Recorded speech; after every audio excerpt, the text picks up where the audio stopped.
असा सावकारी अनधिकृत जर करणारा सावकार असेल तर सगळ्यात आधी त्याला जेलमध्ये टाकलं पाहिजे। सरकार हे कानावर घेत नाही, फक्त चुकीच्या खोटाड्या घोषणा सरकार करतं।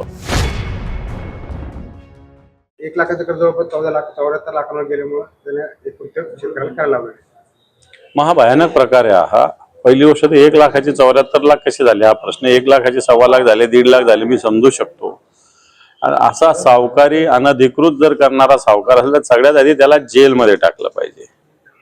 आणि दुसरी गोष्ट की शेतकऱ्याला किडनी विकावी लागते। आम्ही सातत्यानं शेतकऱ्याच्या कर्जाविषयी सरकारला बोलतो, सरकार हे कानावर घेत नाही, फक्त चुकीच्या खोटाड्या घोषणा सरकार करतं।